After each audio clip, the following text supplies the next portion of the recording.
Hello नमस्कार. आजचा video कशाबद्दल आहे तुमच्या लक्षात आलं असेलच.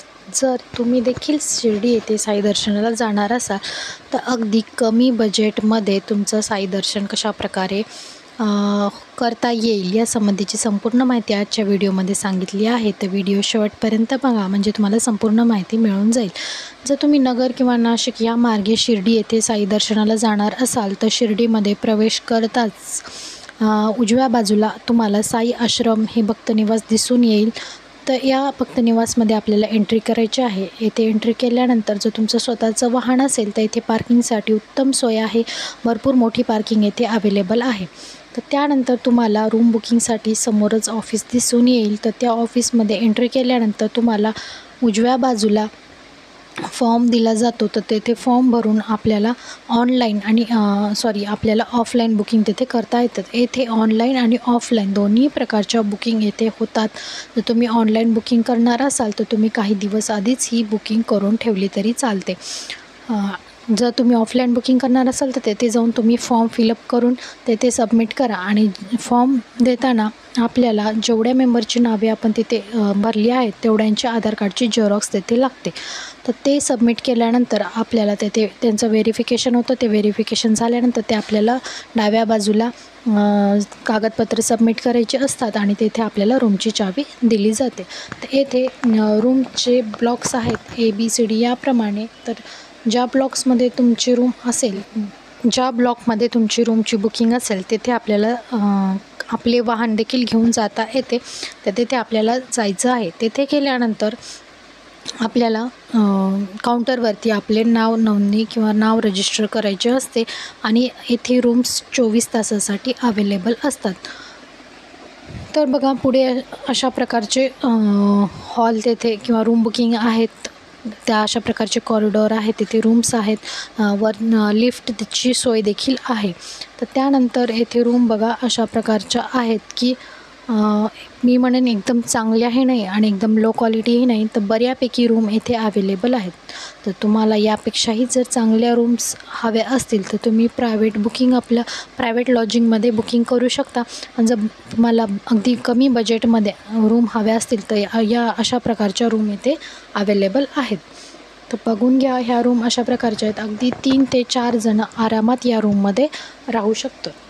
त्यानंतर येथे चहा कॉफी जी एक कॅन्टीन आहेत. प्रत्येक बिल्डिंगच्या च्या शेजारी अशा प्रकारचे कॅन्टीन आहेत. तर या कॅन्टीनमध्ये तुम्हाला चहा, कॉफी आणि पाणी बॉटल अगदी क्षुल्लक दरामध्ये म्हणजे चहा केवळ ₹1 कॉफी ₹2 आणि पाणी बॉटल केवळ ₹10 येथे अवेलेबल आहेत.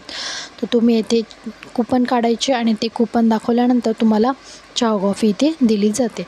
अशा प्रकारे आपल्याला अगदी कमी दरामध्ये इथे चहा कॉफी मिळून जाते. त्यानंतर तुम्हाला जर जेवायची सोय म्हणाल तर जिथे आपण रूम बुकिंग केली आहे ज्या ऑफिसच्या डाव्याच बाजूला येथे एक तुम्हाला प्रवेशद्वार मिळून जाईल. तेथून वरती गेल्यानंतर आपल्याला अशा प्रकारचे बफेट हॉल आहेत. ह्या हॉलमध्ये जेवणाची सोय आहे. हे अगदी फ्री आणि एकदम निःशुल्क म्हणजेच फ्री आणि अनलिमिटेड जेवण आहे.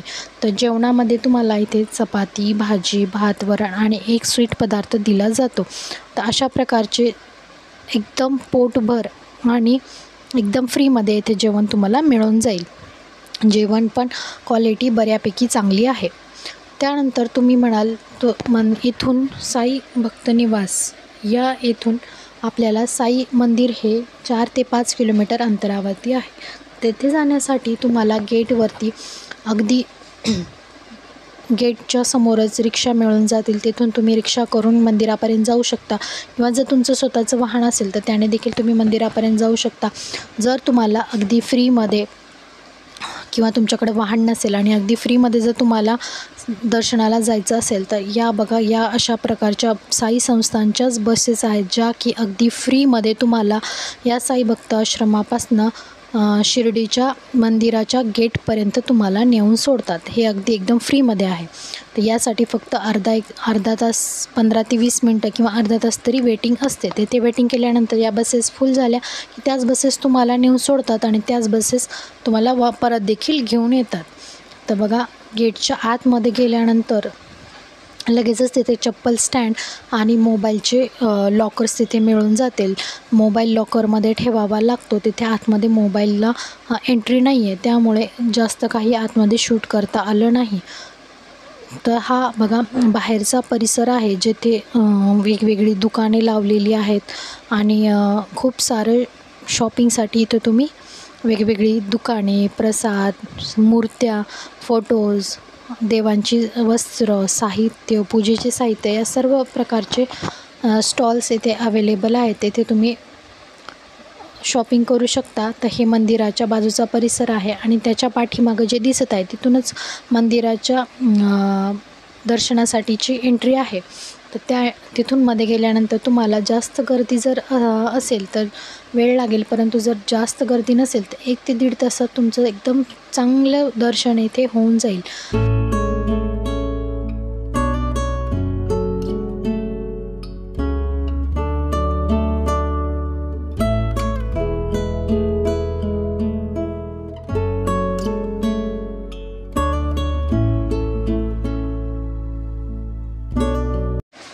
आणि दर्शन झाल्यानंतर प्रसाद अगदी निःशुल्क इथे दिला जातो. तर दर्शन देखील खूप चांगलं झालं. आणि हे बघा आम्ही पण थोडीफार शॉपिंग केली आणि बाहेर आल्यानंतर आम्ही मोबाईल घेतला आणि नंतर ही बाहेरची शूटिंग केलेली आहे. तर अशा प्रकारची दुकानं इतकं सुंदर सजलेली होती.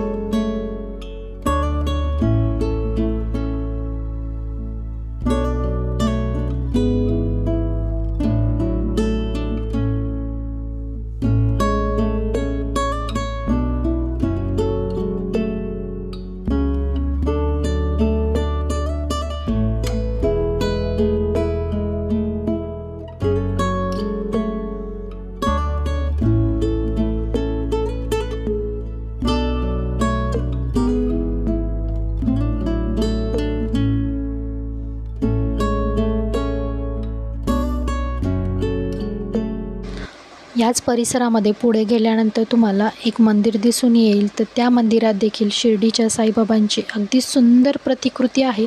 तर आम्ही देखील तिथे दर्शन घेतलं. तुम्ही देखील दर्शन घ्या. जर जमेल तर तुम्ही देखील त्या मंदिरात नक्की जाऊन या. तर तेथे अनेक दुसऱ्या देवी देवतांचे देखील मूर्त्या अगदी सुरेख आहेत. तर आम्ही तिथे गेलो आणि आम्हाला देखील शिर्डीच्या साईबाबांचं परत एकदा दर्शन घेता आलं. येथे पंढरपूरच्या विठ्ठल रुक्मिणीचे, देवीचं आणि अष्टलक्ष्मीच्या खूप सुंदर मूर्ती आहेत. तर त्यांचंही दर्शन आम्ही घेतलं.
तर हे भक्तनिवासमधील संध्याकाळचा व्ह्यू आहे. आम्ही दर्शन घेऊन परत भक्तनिवासाकडे आलो आणि तेव्हा हे इथला व्ह्यू बघा किती सुंदर आहे. तर येथे तुम्हाला AC आणि नॉन AC दोन्ही प्रकारच्या रूम अवेलेबल आहेत. नॉन AC रूम अगदी 200 ते 300, तर AC रूम ह्या 600 रुपयापर्यंत अवेलेबल आहेत. तर तुमचे फॅमिली मेंबर्स जर 4-5 असतील तर तुम्हाला एक रूममध्ये पुरेसं होऊन जातं. तर बघा अगदी कमी बजेटमध्ये इथे राहण्याची, जेवणाची आणि येथून मंदिराकडे जाण्या आणि येण्याची देखील सोय अगदी निःशुल्क होऊन जाते. तर तुम्हाला व्हिडिओ कसा वाटला? व्हिडिओ आवडला असेल तर लाईक, शेअर आणि चॅनलला नवीन असाल तर सबस्क्राईब करा. श्री स्वामी समर्थ.